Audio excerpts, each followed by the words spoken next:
Hello and welcome. It's Charles Kelly Money Tips, bringing you what the budget statement, the autumn budget statement from Jeremy Hunt actually means to you and me. So today, as you may know, that it's the first major speech by Jeremy Hunt, the new Chancellor. We've had a few Chancellors in the past few months, of course, one of them being Rishi Sunak, who resigned in a sort of bid to oust Boris Johnson as Prime Minister. So he then was Chancellor, there was another Chancellor and one after that, and it just went on and on. But now he is the new Chancellor, and I think the main purpose of his budget today, apart from sort of raising taxes and clawing back a bit of money, is to reassure the markets, right? The markets went crazy during Kwasi Kwarteng's mini budget, which actually brought him down and brought down Liz Truss' premiership. Her government brought it down because the markets didn't like her and they didn't like Kwasi. He went to New York, remember, and then he was sent back by who, we don't know. But the markets and the big bankers and the people that some say run the world definitely didn't like him. Now, before I go on, if you do like this stuff, then please share and like it and subscribe and all that sort of stuff. Give the thumbs up or the thumbs down. Make your comments. I always like to read them. And do check out at the end my free training offers to help you get through this economic winter and come out the other end stronger. So help you to thrive, not just survive this recession. And the Chancellor has admitted we are in recession. Bank of England said we're in recession. The OBR, the Office for Budget Responsibility, said we're in recession and said that 1/3 of the world is now in recession. 1/3 of the world, right? So that's a huge number of countries. I want to find those countries that are not in recession, but they're probably not yet in recession, because if countries like China and the UK and America all have a downturn, may not be officially in recession, but if they have a downturn, it does affect the rest of the world. And obviously things like higher energy prices, oil prices, and that sort of affect most countries, unless you're an oil-rich nation like the Middle East countries and Norway, for instance. But everyone else is usually affected.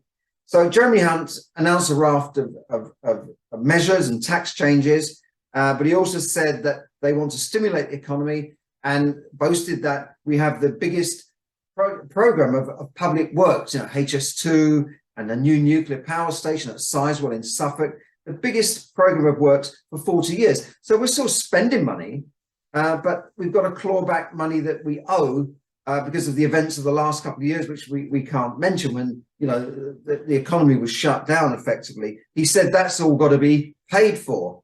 And of course, Rishi was the guy that gave out all this money. He's the hero. He's Father Christmas. And Jeremy Hunt is the Scrooge, if you like. He's clawing it all back. He's taking that money back. So it's got to be paid for. We need fiscal responsibility. We need to, live within our means and all this sort of stuff.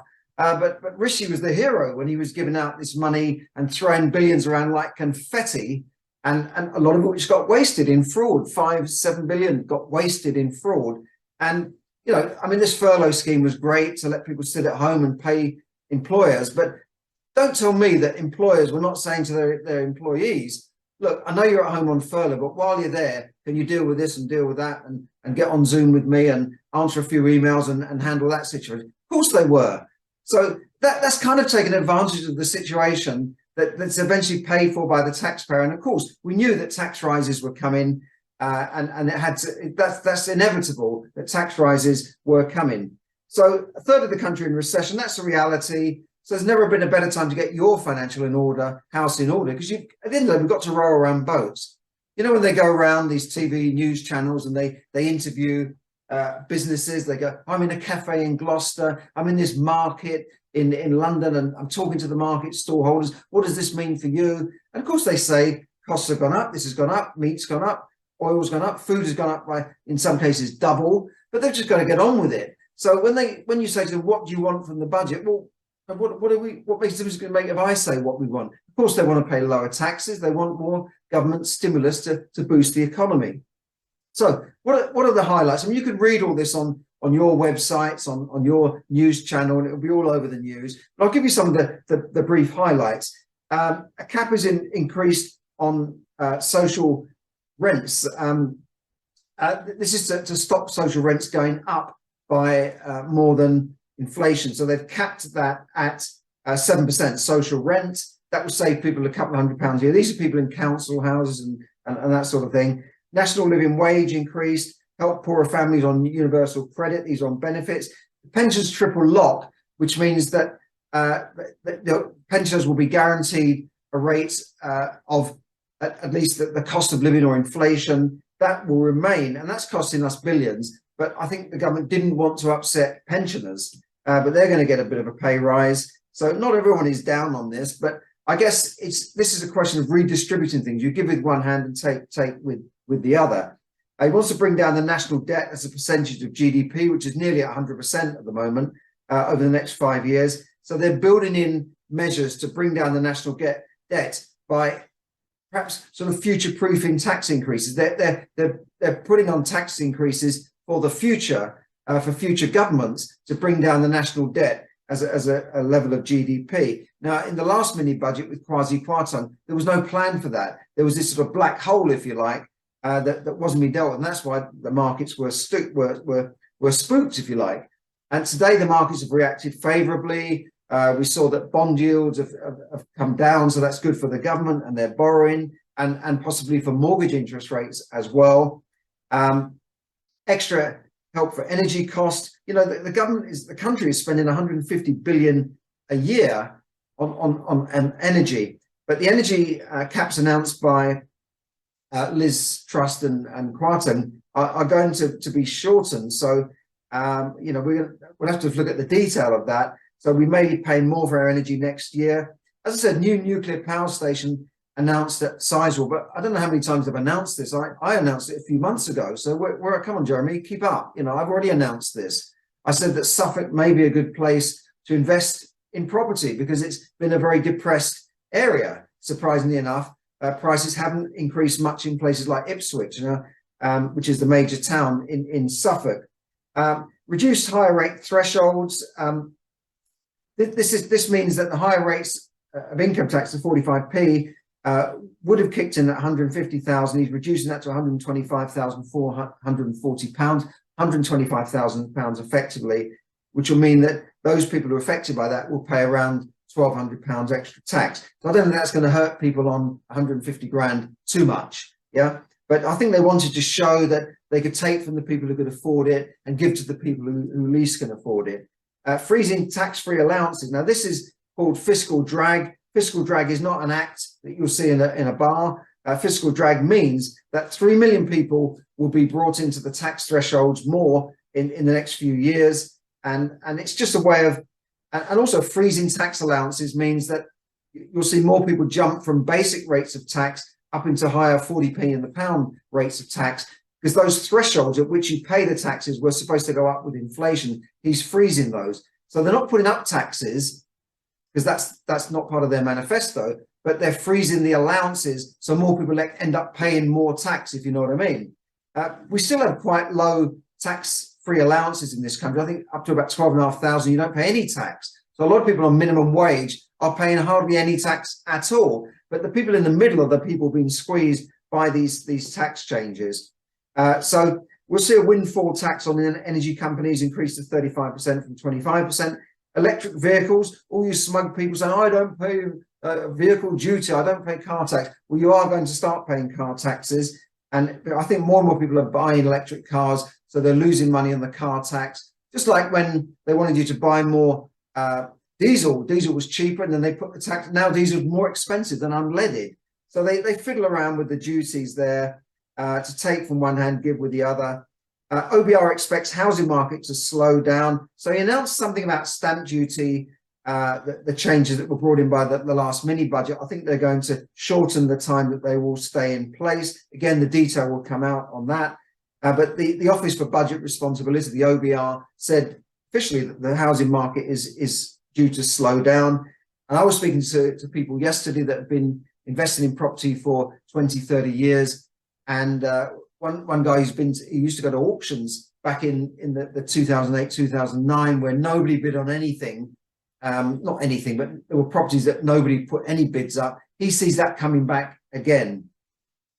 Big tech companies should pay more tax. under a new international agreement. Again, I thought this international agreement was already in place. They've been talking about it for years. But of course, the Prime Minister was at the G20 summit, or the big nations that decide for the rest of us what our life is going to be like in the next few years. Big tech companies should pay more tax. These are the Amazons that base themselves in Luxembourg and all that sort of stuff. But a lot of the big tech companies will argue that they employ hundreds of thousands of people in this country, and they pay all the taxes and the VATs, and they generate a lot of revenue. But the fact that they're based in countries like Luxembourg and Dublin, where there are lower taxes or sometimes no taxes, means that they can avoid billions in tax. It's true, they avoid billions in corporation tax, which most small businesses have to just pay. Review of the workforce participation. Have you heard that thing? The workforce participation. Are you participating in the workforce, or are you sitting at home on your backside drawing benefits? That's what he means. Get more people off their asses and into a job. Crack down on benefit fraud. Now, strange enough, I was speaking to a client yesterday who runs a small business in the Midlands, and he said that he didn't have trouble getting staff before. There were always people ringing him up asking for jobs, but now the staff are not there. And it's since the last couple of years, what happened, when the economy was shut down. Since then, he's found it very difficult to get staff. And a lot of companies are saying that. They're not getting people going out to work. It seems like either people are frightened, or they've just decided that they like staying at home and they're prepared to live cheaply on benefits, or do a bit of work on the side, a bit of cash in the back pocket. So he's finding it difficult to get staff. And now that has been confirmed by the government, saying there are too many people not participating in the workforce, so they want to get them out and get those back into work. So look, let's get back to, this is all nice, this budget. How it affects you or me depends on where we are, really. People on more money will pay a bit more tax. The national living wage is increasing, of course. Pensions are going to be a little bit better off. People in Sizewell or that area might benefit from extra 10,000 jobs there. And anyone working on HS2 and all the government programs are in work, right? So they are benefiting from this government spending, and I expect they'll fund that through various bonds and borrowing.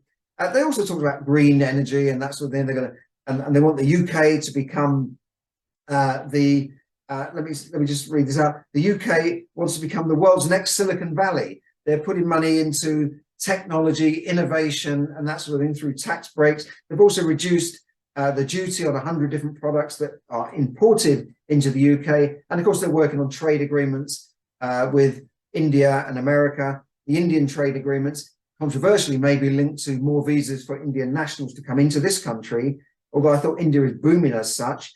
Anyway, so that's the reality check, is that, a third of the world is in recession, and the UK is in recession. The OBR expects growth to low growth in the next few years. Inflation is now 11.1%, by the way. That was announced a few days ago. I didn't say much about that, but that's gone up from 10-ish% to 11.1. So that's a 10% increase in inflation. So we're still in that situation.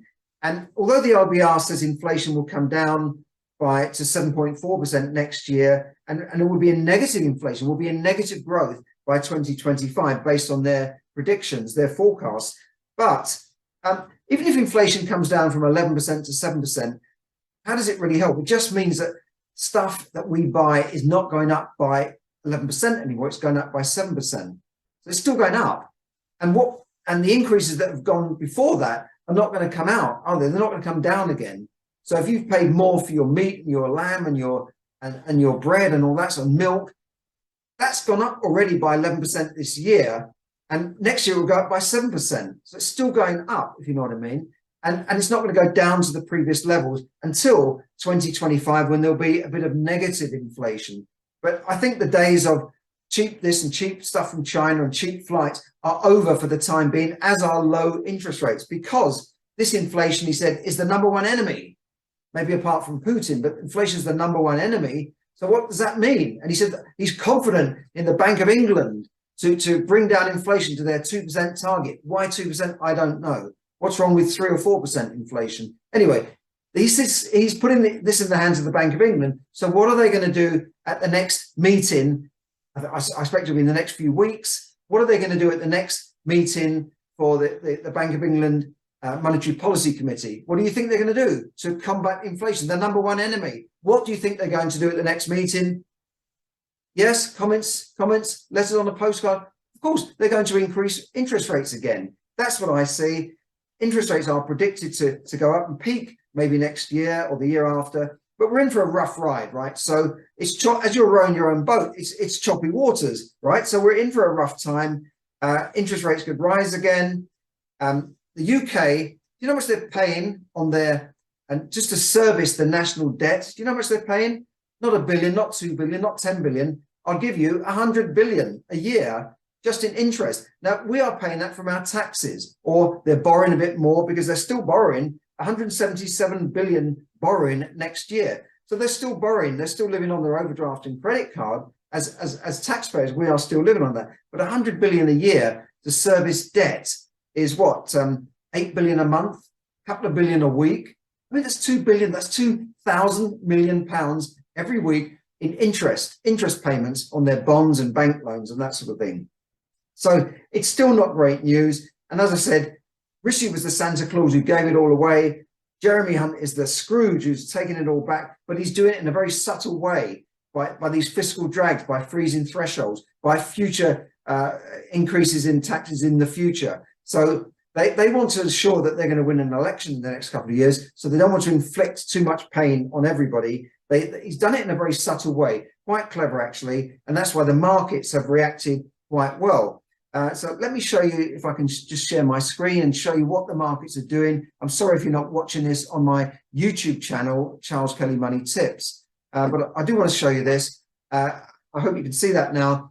There's a picture of him, millions to pay more in tax. Yeah, 3 million people more going to pay more in tax, energy bills as well. And look at them, they're patting him on the back like a schoolboy, isn't it? Like, oh, well done, Jeremy. Yes, well done. And he's smiling away. Oh, yes, yes, yes. You know, they say men never grow up. We're always schoolboys at heart. But it's funny, isn't it? They're patting him on the back. Oh, well done, Jeremy, you know. And it was a good speech. He spoke for like an hour or so. So he did, it was quite a major speech, actually. It wasn't just a short mini budget kind of statement. It was a major sort of statement there. So, yeah, well done. And I'll just show you what the markets are doing. FTSE's down a bit, but it's not a major crash, is it?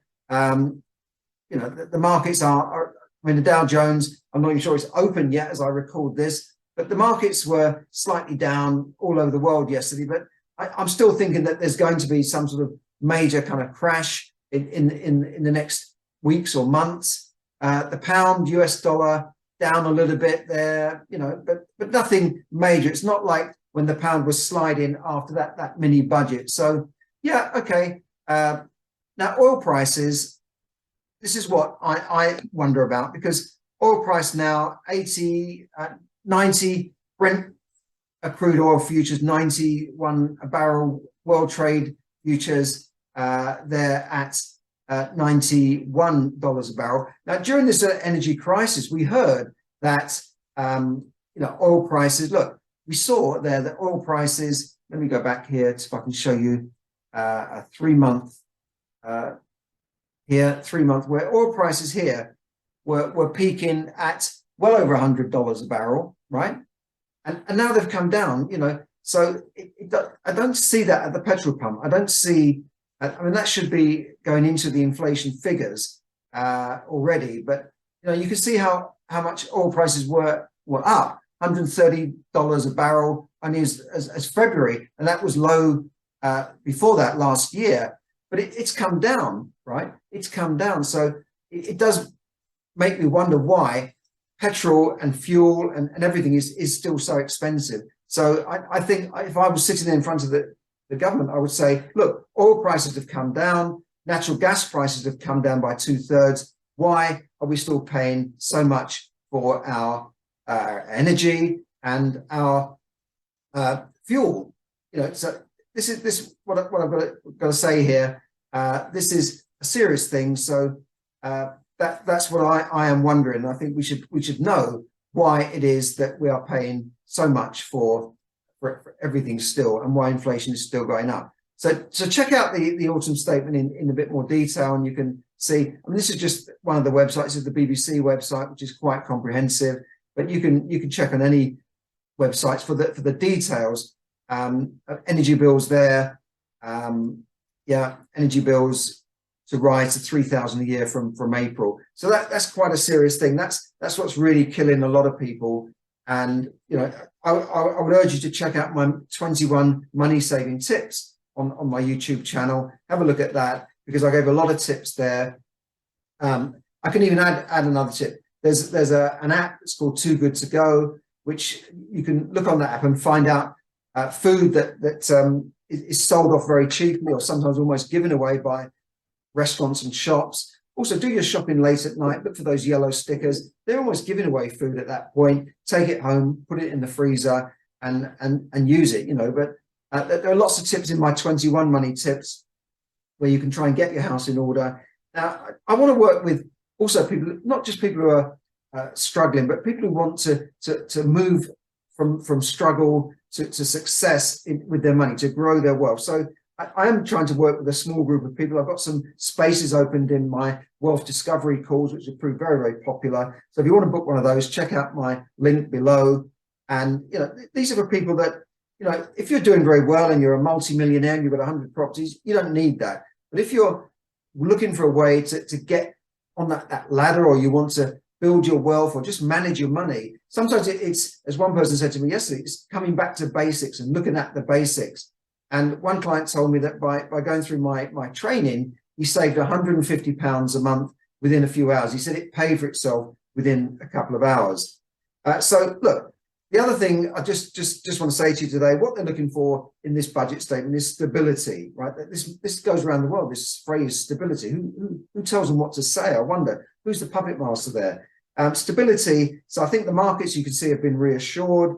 And he said that the UK always pays its debts, right? That's a key phrase, it always pays its debts. That's like saying to the markets, we never default on our bond debts. Okay, the Labour government under Jim Callaghan in the 70s did have to go to the IMF once, cap in hand, as Margaret Thatcher always used to remind him.